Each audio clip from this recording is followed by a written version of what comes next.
He said that the stages of development were mentioned by Hippocrates and by Galen, and he showed the various slides.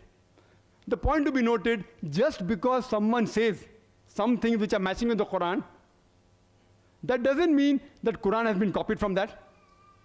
Suppose I make a statement, if I make a statement which is correct, which was said by somebody else earlier, that doesn't mean I've copied. It may be, it may not be.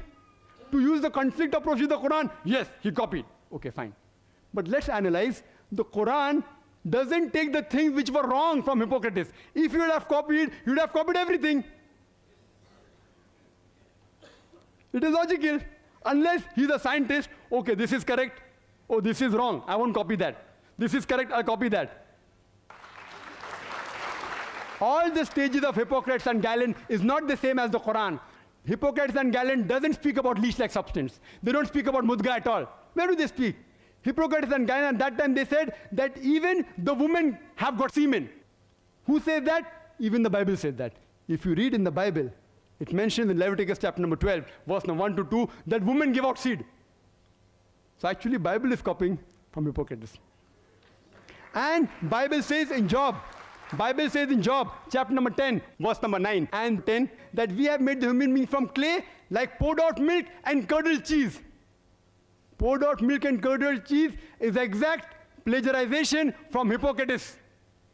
Why plagiarization? Because surely that's not the word of God. That portion is unscientific. It was said by Hippocrates and Galen, the Greeks, that human beings are created like curdled cheese. And Bible copies that exactly. But Quran, alhamdulillah, as if you analyze and read the books of embryology, even of Dr. Keith Moore, he said that Hippocrates and the other people like Galen, etc., they did give a lot of things to embryology initially, as well as Aristotle. Many were right, many were wrong. And further he goes to say, in the Middle Ages, or at the time of the Arabs, the Quran speaks about something additional. If it was exactly copied, why would Dr. Keith Moore in his book give due credit to the Quran? He even gives due credit to Aristotle, to Hippocrates, but mentions there, many were wrong. That he doesn't mention with the Quran. That is enough proof that Quran wasn't copied from the Greek time. Regarding light of the moon was copied from Greeks. You will tell me that the world is spherical was copied from Greeks. I know the Pythagoras, the Greeks, lived in 6th century BC, who believed that the earth rotated. They believed that the sunlight was reflected.